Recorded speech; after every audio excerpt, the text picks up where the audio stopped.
Good afternoon, ladies and gentlemen. Thanks for joining Equinox Television. Equinox is live from Douala, Cameroon's economic capital city. Equinox Central News Desk. The first edition of this bilingual newscast is in the French language with Julien Bert-Bissay. Julien Bert-Bissay, good afternoon. Bon après-midi à vous, Formi Armstrong Sanda. Mesdames et messieurs, bon après-midi à tous et merci de choisir Equinox Télévision pour vous informer. Mettons le cap à présent sur la ville de Kribi où une ambiance électrique a été enregistrée hier dans un marché. Un sénateur se fait gifler par une commerçante en colère. Cette dernière et les autres commerçants s'opposent à la décision de l'élu qui exige leur départ de cet espace marchand. Une situation qui a provoqué de vives tensions. D'autres précisions avec Josepha Benabena.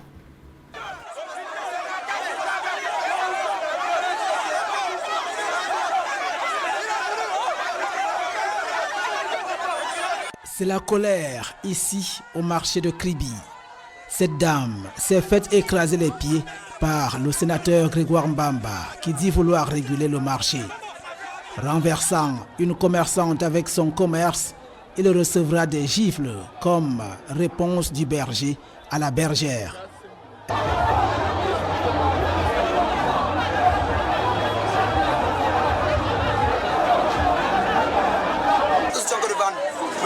Le sénateur Mbamba Grégoire vient lundi dit que nous pouvons voir les commerçants sur friper par exemple.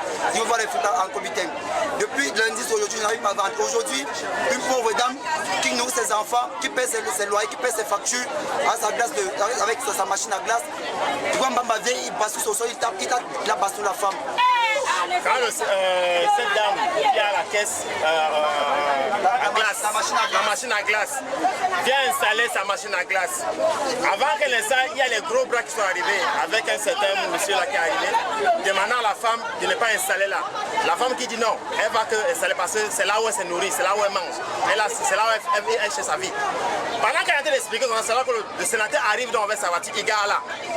C'est là où Grégoire Mbamba, oui, je ne pèse pas son nom, Grégoire Mbamba, gare sa voiture là, c'est là où la dame quitte, vient voir monsieur le sénateur, dit qu'avec tout le respect que vous doit, pardon, il n'a même pas voulu entendre ce que cette dame a dit. C'est là où il dit à cette dame que à ces gros bras de dégager le plancher avec la machine. C'est là où la femme dit non. Ici, où mon carreau va rester ici, c'est là où elle prend le banc. Commence à faire le bruit. C'est là où on vient d'arrêter l'eau. Et elle pousse le sénateur. Et elle a poussé le sénateur, c'est là où le sénateur passe amputé sur le mur. C'est là où le sénateur prend la caisse, bascule dans la caisse de la dame au sol. La dame au sol. La machine au sol. Le sénateur, mentor politique du maire de la ville, se substitue à celui-ci dans la gestion des affaires de la ville. Une situation que les commerçants ne comprennent toujours pas. On veut savoir qui est Grégoire Mbamba Kribi, soit les sénateurs, soit les maires, soit les présidents de Kribi. On veut vraiment savoir la place du sénateur à Kribi. Une comme moi, je n'ai pas de comptoir. Je veux vendre où je veux vivre comment. Je veux nourrir mes enfants comment. Je veux payer la scolarité comment. Je vends le plantain sur la brouette. Il a dit dernièrement que zéro brouette. Ce que j'aimerais dire, c'est que l'État prenne au moins conscience de nous, le bas peuple qui souffre en bas. Parce que nos mamans là, payent les pensions des enfants à l'école. Voilà déjà l'année. Il y a des familles ici là que non, les enfants ne sont pas encore inscrits. Les mamans se battent. Comment alors se fait-il que quand les mamans se battent, d'autres autorités qui ont les épaules plus hautes que ceux qui sont en bas viennent nous nuire? Au cours d'une réunion entre le maire de la ville et les commerçants de ce marché, jeudi dernier, le sénateur avait été présenté comme celui qui devra désormais s'occuper de la gestion quotidienne du marché. Une décision qui faisait déjà grincer les dents à tous ceux qui sont considérés ici comme ses contradicteurs. Les populations de la localité de Toumaka à Babadjou, dans la région de l'Ouest Cameroun, ne se sont pas encore remises du drame survenu hier. Un immeuble en construction s'est effondré sur des ouvriers. Le bilan fait état d'un mort. D'autres précisions avec Xavier Foucault. Les habitants de Toumaka, une localité de Babadjou à l'ouest du pays, sont dans l'émoi et la consternation. Un immeuble en construction s'est effondré sur des ouvriers. Avant que le drame s'est posé, certains sont descendus. Donc, il restait 3 personnes. Donc, parmi les 3 personnes, on a eu à retirer les 2, il manque une personne. On est en train de vouloir retirer un de nos collègues à terre. Lui ne parle pas, même son téléphone ne passe pas. On ne sait pas s'il est vivant ou mort. Après au moins 3 heures de travail ardu, le nommé Lac Pagires est extirpé vivant des décombres, mais la joie est de courte durée. Le malheureux perdra la vie quelques heures plus tard, lors de son transfèrement pour l'hôpital régional de Bafoussam. Les ouvriers accusent leur employeur. Le patron de la maison, c'est lui qui est causé dans tout ça. Quand on fait la dalle, on fait souvent 1 mois et demi avant d'entamer les travaux sur ça. Lui nous dit qu'il est pressé, il faut qu'avant la fête de Noël, on aurait déjà fini tous ces travaux. Donc on a fini la dalle, c'était un mardi. Sans même faire 5 jours, il nous avait pressé jusqu'à on a recommencé les travaux en haut de la dalle. Selon cet ouvrier toujours, c'est lors de la reprise des travaux sans tenir compte des règles de sécurité que le pire va se produire. Il est toujours en train de nous presser. Nous on dit que bon, pour la deuxième dalle, il faut qu'on aille chercher les piquets pour faire les pêches. Il dit qu'on va enlever ce qui est à terre, ce qu'on avait fait les premières pauses, pour faire la deuxième dalle. C'est quand les gens voulaient enlever que le drame s'est posé. Qui fait vite fait 2 fois, a-t-on coutume de dire. Sauf que dans ce cas, on ne fera pas seulement 2 fois. Le pire, c'est que la précipitation a emporté avec elle une vie humaine.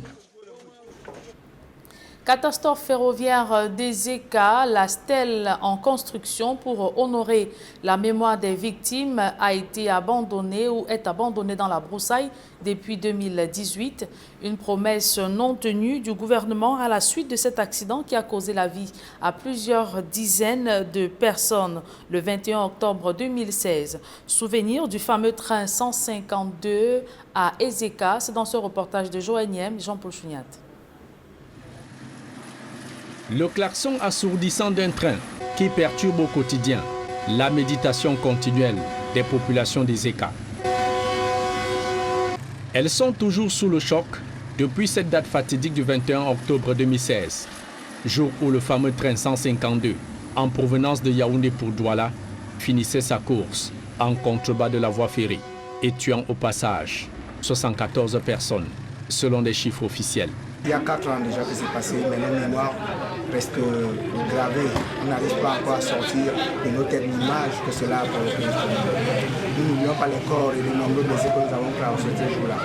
Les wagons étaient là, quand on passait, on voyait ces wagons. On a beau crier, parler, les wagons sont partis. Maintenant, on nous laisse quelque chose ici qui doit être en mémoire de cela. Mais est-ce que c'est inachevé? Sous les vives douleurs des familles des disparus et l'émotion nationale et même internationale, le gouvernement camerounais s'engageait sur l'honneur de dresser une stèle à la mémoire des victimes. Le chantier est lancé en 2018 pour une durée de 3 mois. Mais 2 ans plus tard, la stèle en construction somnole dans la broussaille. On a l'impression qu'il y a une conjuration pour cette ville, des gens qui se sont assis pour décider que rien de bon, rien de beau ne se passerait à Ezeka. Nous avons de très mauvais souvenirs à Ezeka. La stèle est abandonnée dans la broussaille. Aucun souvenir. Tout le monde est fâché. Tantôt, il y a des accidents par-ci, par-là. On ne sait ce qui se passe. On dirait que les ancêtres sont fâchés. Gardien du chantier, cet homme a mal, et même très très mal, de voir la mémoire des victimes jetée en pâture dans les archives de l'oubli. Regardez comment c'est dans la broussaille. Partout là. C'est envoyé par la brousse. On dirait que les bandits dorment même ici, dedans. Dépités par cette attitude des ministres de Paul Biya, les habitants d'Ezeka sont fâchés. Et même très très fâchés. Tous demandent au gouvernement d'en finir une bonne fois pour toutes avec cette affaire. Quand on vient terminer, ça on ne termine pas qu'on casse. Parce que nous, on a l'habitude, c'est-à-dire aux pareilles situations. Je dis bien que l'État vienne achever ce qu'ils ont commencé. Qu'ils ne se moquent pas de la population des Ezeka ou bien du département de Niamey. Nos frères sont morts ici. On nous a promis de faire quelque chose. Ici, à l'hôpital, il n'y a rien. Dans la ville d'Ezeka, certaines promesses faites lors de cet accident ferroviaire sont aux oubliettes, y compris le réaménagement de cette voie ferrée des années 50. Conséquence, un train marchandises déraillait il y a quelques semaines, causant d'importants dégâts matériels sans la moindre goutte de sang versée, rappelant même le douloureux historique des accidents ferroviaires dans la ville d'Ezeka. Il y eut d'abord ce premier train des années 60 qu'on avait si généreusement dénommé le train de la mort. Et avec ce deuxième train, il est venu ressusciter, rouvrir toutes ces plaies. Nous avons un goût très amer, un goût d'être toujours délaissé. 21 octobre 2016, 21 octobre 2020, 4 bonnes années déjà que des larmes continuent de couler pour pleurer le sort des blessés graves abandonnés. Des centaines de morts ensevelis sous terre sur le site de l'accident du train 152 à Ezeka. À présent, un public reportage dans ce journal. À l'occasion de la rentrée académique 2020-2021, le top management de l'Institut de spécialisation du PIDEC a invité ses étudiants à donner le meilleur d'eux pour obtenir de meilleurs résultats en fin d'année. Reportage. C'est une tradition respectée par l'Institut de spécialisation du PIDEC. Dérouler le tapis rouge à ses étudiants chaque rentrée académique en guise de bienvenue dans cette université de référence.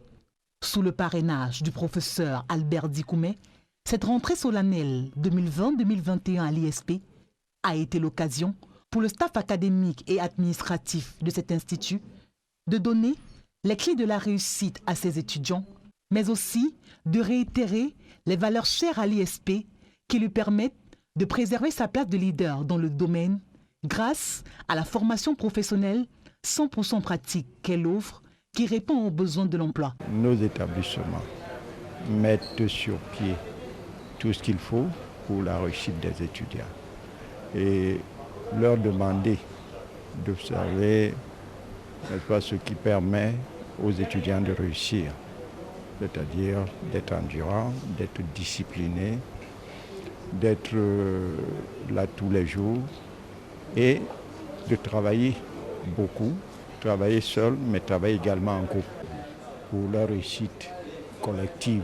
Ces brillants résultats chaque année aux différents examens, depuis sa création en 2007, témoignent à suffire que l'école leader est un milieu propice des étudiants qui souhaitent développer des connaissances, des aptitudes et des qualités personnelles nécessaires pour faire carrière et relever de grands défis. L'année qui vient de se passer a été une année assez dure, mais nous avons pu tenir le cap. On a pu produire 83,86% comme taux global au BTS chez nous.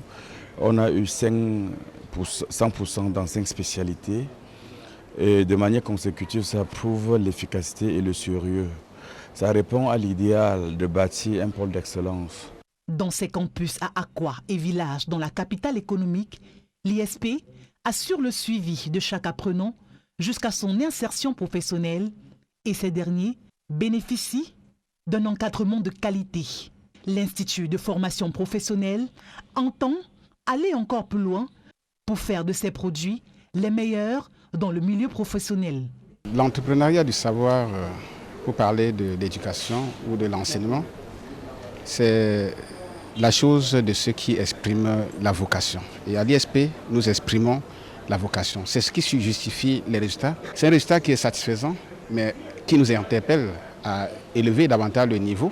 La rentrée académique 2020-2021 est effective à l'ISP et les inscriptions se poursuivent pour donner la chance à tous d'être des leaders de demain. As you know, success has always been a life motive in ESP. For those who are still in the house, I can say they only have one address, is to come to us. When they are here, they will be going back very satisfactory. L'Institut de formation professionnelle et de cycle BTS, licence et master, est spécialisé en sciences de gestion et commerce, génie informatique et télécom, graphisme et multimédia, industrie et technologie.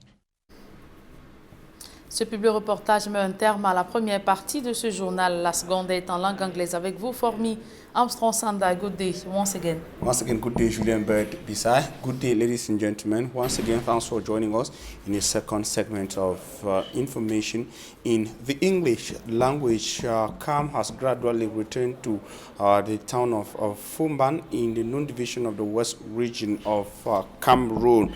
Some people in Fumban in the Nun division reportedly burnt down tires to block the road and halted circulation following a confrontation between the mayor of Fumban, Patricia Tumaino Ndamjoya, and the senior divisional officer for the Nun division, Donatien Boyomo. It was alleged that the senior divisional officer stopped the training of council agents on tax collection, ordering trainees and trainers who came in from the nation's political capital city, Yaoundé, to leave. Informed of the situation, the mayor of Fumban, Patricia Tumaino Ndamjoya, rushed to the site, accompanied by her agent and the population. It is also reported that she was instead detained or held in the DO's office, a situation that provoked supporters of the Cameroon Democratic Union, a CDU political party in the chief town of the Nun division, who went angry in the streets, protesting against what they qualify as failed attempts on decentralization, or the move of the government to continue to hold on decentralization even after its implementation in the country. However, calm retained after the mayor was allowed to go back home. We are closely following up happenings and updates in Fumban. We shall be coming back to that in subsequent editions of News on Equinox Television. Forest guards have succeeded in removing crocodile that invaded a compound in the North Regional Chieftain Garwa. The situation took place at a place known as Kam Akano in Garwa. It provoked fear and panic. Inhabitants of the area concerned have, however, continued to express fears that it might happen just again. Immaculate Fogwe tells us more in the following report. Panic grips the population of Kamkaru in Garwa, North region of Cameroon, after a live crocodile was discovered in a compound. While trying to take my bath at about 9 p.m., I saw something that looked like a snake in front of the toilet. I could not tell what exactly it was because I could not see the head. I immediately rushed back into the house. I told my sister about it and she suspected it was a cat. The next day, we saw a crocodile inside the flowers in the compound. Officers of the Ministry of Forestry and Wildlife immediately rushed to the scene after being notified by the population. The forest guards applied techniques that helped them capture the over 2-meter-long crocodile without anyone getting hurt. The forest guards said the crocodile did not escape from the zoo. Due to its untamed nature, it will be risky for them to take it to the zoo because it can kill the other crocodiles. Overwhelmed by the brilliant techniques used to capture the live crocodile, residents of Kamkaru escorted the vehicle, singing praises for a job well done.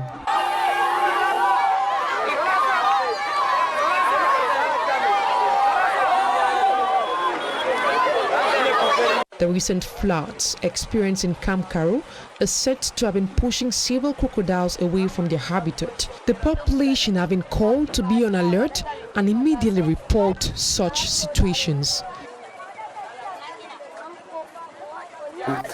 In Garwa, chief town of the Far North region of Cameroon. From the Far North region, we take you to the West region of Cameroon, where one person is said to have died and several others wounded and hospitalized in Babaju in the Bambutus division of the West region of Cameroon. The incident followed the collapse of a building, and in a related story, another building collapsed in the chief town of the Northwest region, Bamenda, at the Upstation neighborhood. Smart Njikan Gabriel tells us more in the following report. Inhabitants of Tumaka quarters in Babaju West region fighting to survive some workers trapped in debris.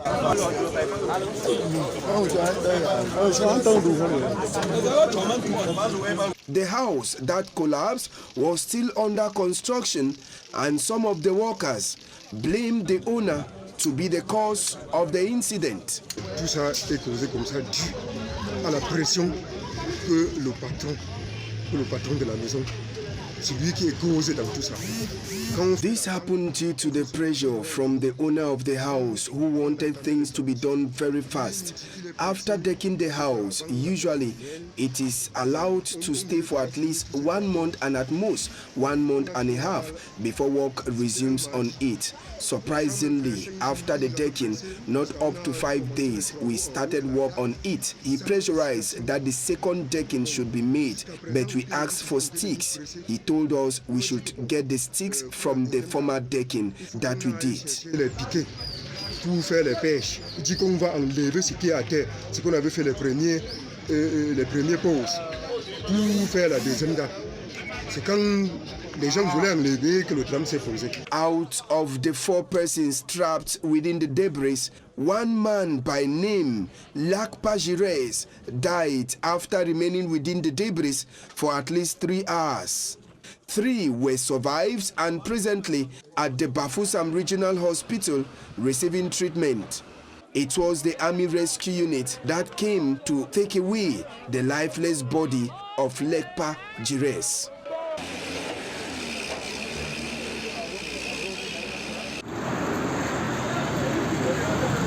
At the Upstation neighborhood in Bamenda, it was a 4-story building house that crashed into the floor. The building, which was still under construction, it's worth about 100 millions. Witnesses say it collapsed due to the poor quality work done by the contractors.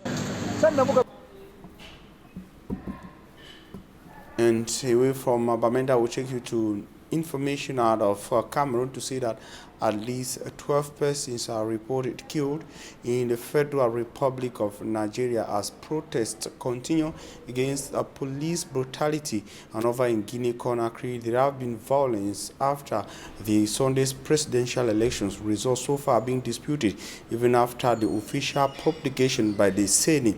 It is also a tense atmosphere in Ivory Coast, and Boko Haram militants who have continued to fight soldiers in the Lake Chad basin. They recently killed some Chadian soldiers. A roundup of international events in the following report. Number of people taking part in a protest against police brutality have reportedly been shot or wounded in Nigeria's largest city, Lagos. Witnesses say more than 12 people have been killed and several others wounded when soldiers opened fire. Amnesty International also says it has credible reports of deaths, even though the state governor, Babajide Sanu-Olu, denies fatalities and says only about some 25 people have been wounded. An indefinite 24-hour curfew has been imposed on Nigeria. Meanwhile, it is a post-electoral deadlock in Guinea-Conakry, still in West Africa. The opposition in the country denounces what it calls a large-scale fraud aimed at preventing them from winning the Sunday's presidential elections. Campaign manager for the main opposition challenger, Selun Diallo, says the administration of President Alpha Condé is doing everything possible to modify results in his favor. The radicalization of the 2 main candidates in this election is causing a lot of division in the society, thus creating insecurity. In this chaotic atmosphere, what takes a fatal blow is democracy and the hope for the people to live in peace. Still in West Africa and over in Ivory Coast, after the violence on Monday in the country's capital, Abidjan, and some other cities, ECOWAS has called on the main opposition candidates, Henri Konan Bedi and Pascal Affi-N'Guessan, to reconsider their call for a civil disobedience. Over in the Central African sub-region, Boko Haram fighters have killed 6 Chadian soldiers in the Lake Chad region. where deadly jihadist attacks against civilians and security forces are on the rise, the army said on Tuesday. The soldiers were killed while patrolling a group of isolates on the Chad-Nigeria border.